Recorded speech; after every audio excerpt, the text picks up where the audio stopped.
My name is Charlotte Thompson Iserbyt, and I served as Senior Policy Advisor in the United States Department of Education under the Reagan administration, during which I had access to all of the most important documents for the restructuring of not only American education but global education.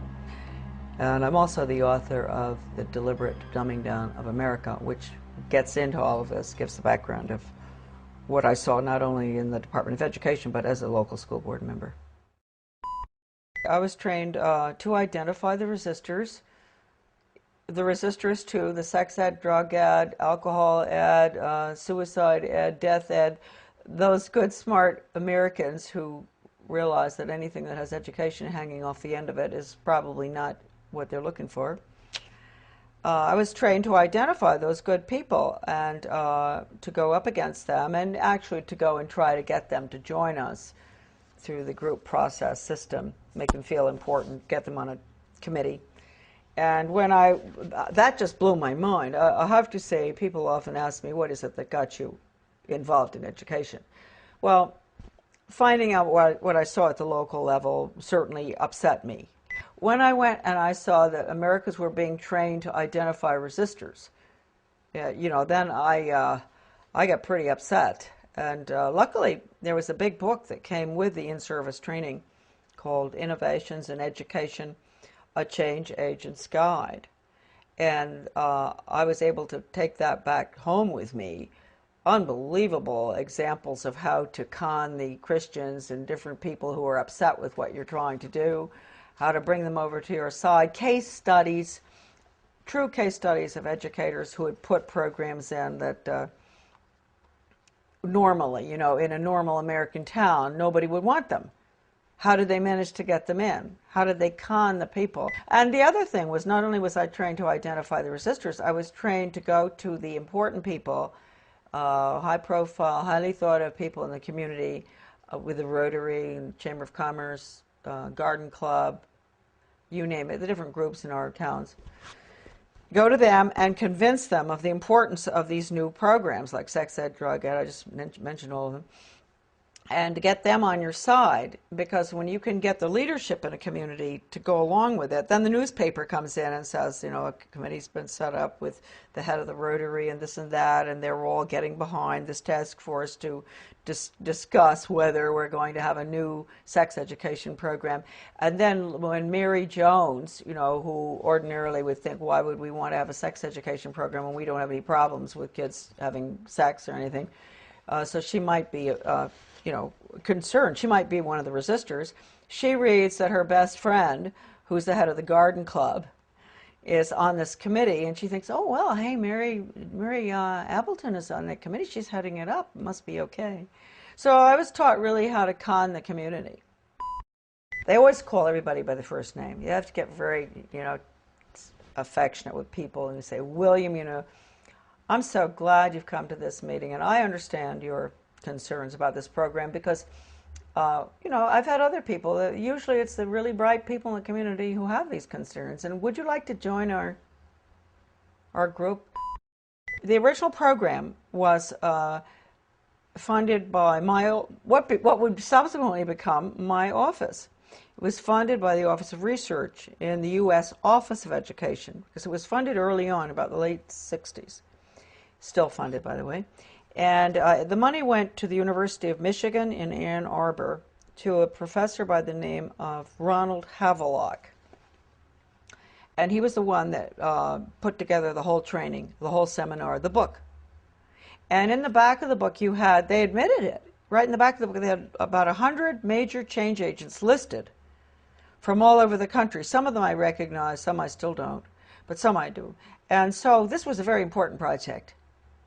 And it was being carried out I'm sure, all over the country, not just where I was.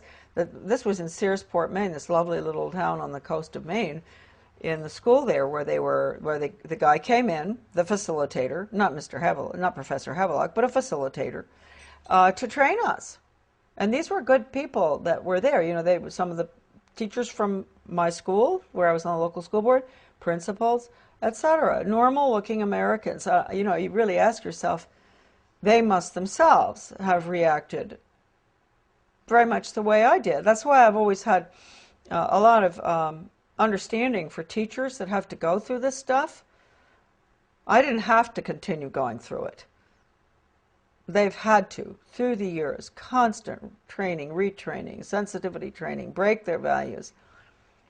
Right, no wrong. You've got to have all religions represented, so, you know, tolerant of everything, and because that's the New World disorder, excuse me. Professor Benjamin Bloom is probably the most important behavioral psychologist ever to live. I mean, maybe not quite as much as Pavlov and Skinner, but he really implemented the system in education in the United States. And he was the author of the Taxonomy of Educational Objectives. And I know that doesn't mean much to some. It means a lot to teachers. They know. All teachers have to go through that, Bloom's taxonomy. And just to give you an idea of how blatant they are, Benjamin Bloom said the purpose of education, and I often say this to parents, really, listen to this. You think the purpose of education is reading, writing, and arithmetic? The purpose of education is to change the thoughts, actions, and feelings of students. And then he goes on and he says, he defines good teaching, and this is even worse from the parental standpoint, as challenging the student's fixed beliefs. And then, in some of his works that I have, that are in my book, a lot of this stuff is in it. When he says challenge, does he mean challenge or does he mean change? Change their fixed? Yeah, through challenging. It's through challenging. You go up against them, and you change them. And you asked a good question, because then he goes on in one part of the taxonomy that is in my book, he says that he can take a student from here to there, from a belief in God or his country or whatever, to being an atheist and not believing in his country in 1 hour. Did he do that? Oh yeah, he does it. And I've seen it with students. I've seen it with young people. And they don't even know, and teachers don't even know. That's why if you talk to teachers about it often, they'll really have an awfully hard time dealing with it. And if you go up to a superintendent, an educational administrator, superintendent or whatever, and you ask him or her, have you ever been through sensitivity training? They'll usually crack up because they went through it. They're the worst, those programs. I've been through them. I mean, how can anything be worse than some of the ones that the regular classroom has, but they're the worst.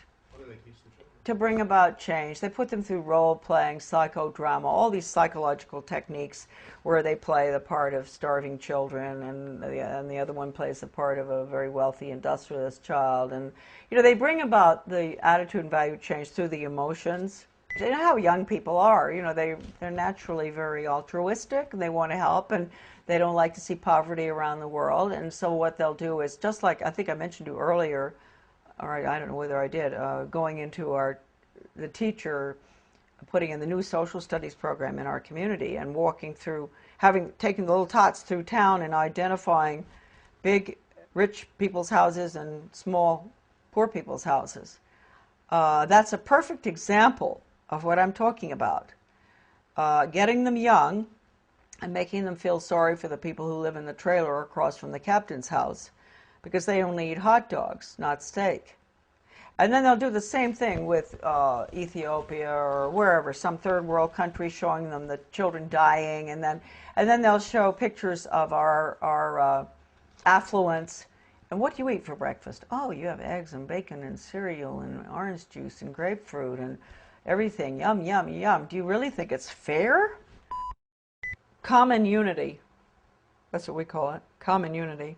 There's no role for the individual in the community, and for everything that goes on in the Soviet Union or communism is based on the community, the commune.